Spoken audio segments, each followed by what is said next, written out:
ದೇವರ ಪರಿಶುದ್ಧ ನಾಮಕ್ಕೆ ಸ್ತೋತ್ರ ಉಂಟಾಗಲಿ. ಗುಡ್ ಮಾರ್ನಿಂಗ್ ಪ್ರಿಯ ದೇವರ ಮಕ್ಕಳೇ, ಈ ಮುಂಜಾನೆ ವೇಳೆ ದೇವರ ಸನ್ನಿಧಿ ಪ್ರಾರ್ಥಿಸೋಣ. ಪರಿಶುದ್ಧನು ಮಹೋನ್ನತನು ಸರ್ವಶಕ್ತನೂ ಆಗಿರುವಂಥ ನಮ್ಮ ಪರಲೋಕದಲ್ಲಿರುವಂಥ ತಂದೆಯ ದೇವರೇ, ಅಪ್ಪ, ಈ ಒಂದು ಒಳ್ಳೆಯ ಸಮಯಕ್ಕಾಗಿ ಸ್ತೋತ್ರ ಸ್ವಾಮಿ. ತಂದೆಯ ದೇವರು ಈ ಮುಂಜಾನೆ ವೇಳೆಯಲ್ಲಿ ಮತ್ತೊಂದು ಬಾರಿ ನಿಮ್ಮ ಪಾದ ಸಮುದ್ರ ಜೀವಳ ವಾಕ್ಯವನ್ನು ಧ್ಯಾನಿಸಲು ಪ್ರಾರ್ಥಿಸಲು ಕೊಟ್ಟಂಥ ಕೃಪೆಯಾಗಿ ಸ್ತೋತ್ರ ಸ್ವಾಮಿ. ತಂದೆಯ ದೇವರು ಈ ವಾಕ್ಯವನ್ನು ಯಾರನ್ನು ನೋಡ್ತಿರೋ ಪ್ರತಿಯೊಬ್ಬರನ್ನು ಚಿಕ್ಕವರು ಮೊದಲುಗೊಂಡು ದೊಡ್ಡವರ ಪರ್ಯಂತ ಎಲ್ಲರನ್ನೂ ನಿನ್ನ ಹಸ್ತಕ್ಕೊಪ್ಪಿಸಿಕೊಟ್ಟು ಪ್ರಾರ್ಥಿಸ್ತಾ ಇರ್ತಾನೆ. ಈ ಮುಂಜಾನೆ ವೇಳೆಯಲ್ಲಿ ಒಬ್ಬೊಬ್ಬರನ್ನು ಬಲಪಡಿಸಿ ಸಂತೈಸುವ ದೇವರು ನೀನಾಗಿದ್ದ ಕರ್ತಾನೆ. ಜೀವಳ ವಾಕ್ಯಕ್ಕೆ ಎಲ್ಲರೂ ತಗ್ಗಿಸಿ ಸಮರ್ಪಿಸಿಕೊಟ್ಟು ಪ್ರಾರ್ಥಿಸ್ತಾನೆ. ನಿನ್ನ ವಾಕ್ಯವಾಗಿದೆ ನಮ್ಮನ್ನು ಬಿಡುಗಡೆ ಮಾಡುವಂಥದ್ದು, ನಿನ್ನ ವಾಕ್ಯವಾಗಿದೆ ನಮ್ಮನ್ನು ಸಂತೈಸುವಂಥದ್ದು, ನಿನ್ನ ವಾಕ್ಯವಾಗಿದೆ ನಮ್ಮ ಪಾಪಗಳಿಂದ ಕ್ಷಮಿಸುವಂಥದ್ದು. ದೇವರೇ, ನಿನ್ನ ಮಾತಿಗೆ ಪ್ರತಿಯೊಬ್ಬರು ತಗ್ಗಿ ಸಮರ್ಪಿಸಿಕೊಟ್ಟು ಪ್ರಾರ್ಥಿಸ್ತಾನೆ. ನೀನು ನಮ್ಮ ಸಂಗಡಿದ್ದು ಆದಿನ ಅಂತ್ಯದವರೆಗೂ ನಿನ್ನ ಸಾನ್ನಿಧ್ಯದ ನಮ್ಮನ್ನು ನಡೆಸೆಂದು ಎಲ್ಲ ಸ್ತುತಿ ಸ್ತೋತ್ರ ಘನಮನ ಮಹಿಮೆ ಯೇಸಪ್ಪ ನಿಮ್ಮೊಬ್ಬರಿಗೆ ಸಲ್ಲಲಿಕ್ಕತ್ತೇನೆ. ಯೇಸುವಿನ ಮೊದಲು ನಮ್ಮದು ಪ್ರಾರ್ಥಿಸ್ತೇನೆ, ನನ್ನ ಪರಲೋಕ ತಂದೆಯ ದೇವರೇ. ಆಮೇನ್ ಆಮೇನ್. ಸ್ತೋತ್ರ. ಕರ್ತನ ಅತಿ ಪರಿಶುದ್ಧ ನಾಮದಲ್ಲಿ ನಿಮ್ಮೆಲ್ಲರನ್ನು ವಂದನೆ ಸಲ್ಲಿಸ್ತೀನಿ. ಪ್ರಿಯ ದೇವರ ಮಕ್ಕಳೇ, ಎಲ್ಲರೂ ಹೇಗಿದ್ದೀರಾ? ಎಲ್ಲರೂ ಸಂತೋಷವಾಗಿ ಚೆನ್ನಾಗಿದ್ದೀರಾ ಅಂತ ನಾನು ಕರ್ತನ ನಾಮದಲ್ಲಿ ಭಾವಿಸ್ತೀನಿ. ಇರುವಂಥ ಸ್ಥಳದಲ್ಲಿ ನೀವು ಎಲ್ಲೇ ಇದ್ದು ಇರುವಂಥ ಸ್ಥಳ ದೇವರು ನಿಮ್ಮೆಲ್ಲರನ್ನೂ ಆಶೀರ್ವದಿಸಲಿ. ಈ ಮುಂಜಾನೆ ವೇಳೆ ದೇವ್ರು ಕೊಟ್ಟಂಥ ಆಲೋಚನೆ ನಾವು ಧ್ಯಾನಿಸೋಣ. ಪ್ರಿಯ ದೇವರ ಮಕ್ಕಳೇ, ಮಾರ್ಕನ ಸುವಾರ್ತೆ ತೆಗೆದಿರೋದು 2ನೇ ಅಧ್ಯಾಯ 9ನೇ ವಾಕ್ಯ. ನಿನ್ನ ಪಾಪಗಳು ಕ್ಷಮಿಸಲ್ಪಟ್ಟಿವೆ ಅನ್ನುವುದು, ಎದ್ದು ನಿನ್ನ ಹಾಸಿಗೆಯನ್ನು ತೆಗೆದುಕೊಂಡು ನಡೆ ಅನ್ನುವುದು. ಇಲ್ಲಿ ಯೇಸು ಸ್ವಾಮಿ ಈ ಮಾತು ಶಾಸ್ತ್ರಿಗಳಿಗೆ ಹೇಳ್ತಿರುವಂಥ ಮಾತು. ಏನಪ್ಪ ಸಂದರ್ಭ ಅಂದರೆ, ಯೇಸು ಸ್ವಾಮಿ ಕೆಫೆರ್ನೌಮ್ ಎಂಬ ಪಟ್ಟಣಕ್ಕೆ ಬಂದುವಾಗ ಅಲ್ಲೊಂದು ಮನೆಯಲ್ಲಿ ಪ್ರಾರ್ಥನೆ ಒಂದು ಪ್ರಸಂಗ ಮಾಡ್ತಾ ಇರ್ತಾರೆ. ಅಲ್ಲಿ ಒಬ್ಬ ಪಾರ್ಶ್ವವಾಯು ರೋಗಿ ಇರ್ತಾನೆ. ಆ ರೋಗಿನ ಮುಂದೆ ಬಾಗಿಲಲ್ಲಿ ಕರ್ಕೊಂಬರೋಕ್ಕಾಗಲ್ಲ, ಯಾಕಂದರೆ ಮನೆ ಬಾಗಿಲಲ್ಲಿ ಸುತ್ತ ಜನ ತುಂಬಿರ್ತಾರೆ. ಯಾಕಂದರೆ ಯೇಸು ಸ್ವಾಮಿ ವಾಕ್ಯವರ ಸಂದೇಶವನ್ನು ಕೊಡ್ತಾ ಇರ್ತಾರೆ. ಆ ಸಂದರ್ಭದಲ್ಲಿ ಆ ಪಾರ್ಶ್ವವಾಯು ರೋಗಿನ 4 ಜನ ಹಾಸಿಗೆ ಸಮೇತ ಹಿಡ್ಕೊಂಬರ್ತಾರೆ.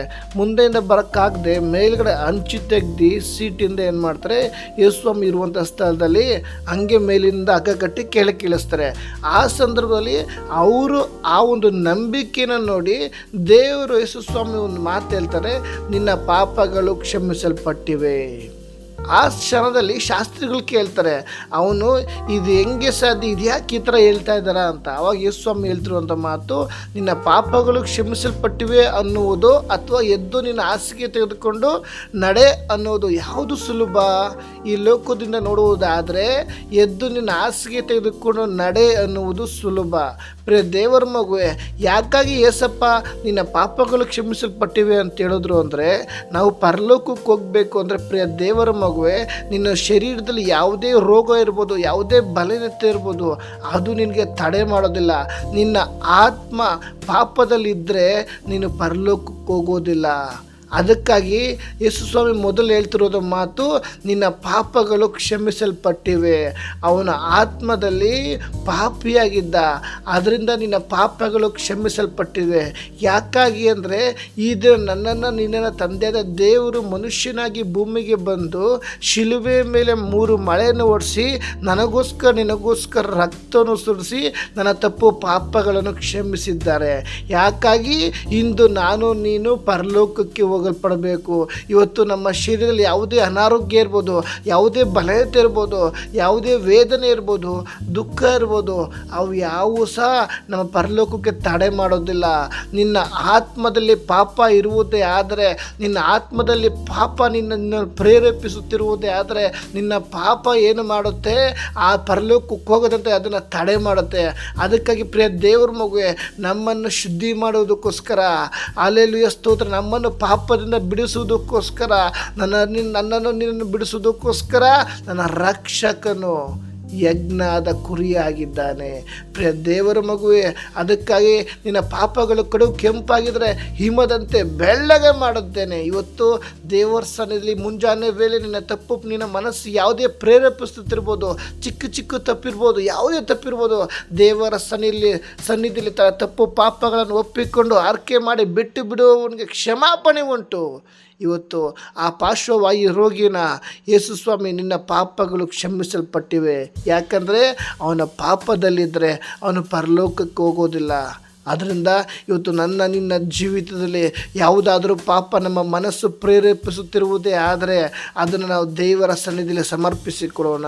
ಈ ಮುಂಜಾನೆ ವೇಳೆ ಪ್ರಿಯ ದೇವರ ಮಗುವೆ, ನಿನ್ನ ಪಾಪಗಳನ್ನು ನೀನು ಒಪ್ಪಿಸಿಕೊಡುವುದೇ ಆದರೆ ನನ್ನ ದೇವರು ನಿನ್ನನ್ನು ಪಾಪದಿಂದ ಕ್ಷಮಿಸಿ ಪರಲೋಕಕ್ಕೆ ಜೀವಬಾಧ್ಯ ಪುಸ್ತಕದಲ್ಲಿ ಪರಲೋಕದ ಸಿಂಹಾಸನದಲ್ಲಿ ತನ್ನ ಬಲಗಡೆಯಲ್ಲಿ ನಿನ್ನನ್ನು ಕುಂಡಿಸಲು ಆತನು ಇಷ್ಟಪಡ್ತಾ ಇದ್ದಾನೆ. ಭೂಮಿ ಮೇಲೆ ಯಾರು ನಾಶ ಹೋಗಬಾರ್ದು. ಅದಕ್ಕೆ ತನ್ನ ಒಬ್ಬನೇ ಮಗನನ್ನು ಭೂಮಿಗೆ ಕಳಿಸಿದ್ದಾರೆ. ಯಾಕಂದರೆ ಆತನು ನಾನು ನೀನು ನಾಶ ಪಡುವುದು ಆತನಿಗೆ ಇಷ್ಟವಿಲ್ಲ. ನಾನು ಮಾಡಿದ್ದನ್ನು ನೀವು ಮಾಡಬೇಕು.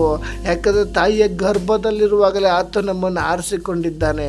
ಯಾಕಾಗಿ ನಿನ್ನನ್ನು ಪಾಪದಿಂದ ಹೊರತರುವುದಕ್ಕಾಗಿ, ಪಾಪದಿಂದ, ಶಾಪದಿಂದ, ಶತ್ರುವಿನ ಬಂಧನದಿಂದ ಹೊರತರುವುದಕ್ಕಾಗಿ ಆತನು ನಿನ್ನನ್ನು ಆರಿಸಿಕೊಂಡಿದ್ದಾನೆ. ಪ್ರಿಯ ದೇವರ ಮಗುವೆ, ಅಲ್ಲಿ ಶಾಸ್ತ್ರಿಗಳು ಕೇಳುವಾಗ ನಿನ್ನ ಪಾಪಗಳು ಕ್ಷಮಿಸಲ್ಪಟ್ಟಿವೆ ಅನ್ನುವುದು ಅಥವಾ ಎದ್ದು ನಿನ್ನ ಹಾಸಿಗೆ ತೆಗೆದುಕೊಂಡು ನಡೆ ಅನ್ನುವುದು ಯಾವುದು ಸುಲಭ? ಮಾನಸಿಕವಾಗಿ ನೋಡುವುದೇ ಆದರೆ ಎದ್ದು ನಿನ್ನ ಹಾಸಿಗೆ ತೆಗೆದುಕೊಂಡು ನಡೆ, ಇದು ಸುಲಭವಾಗಿದೆ.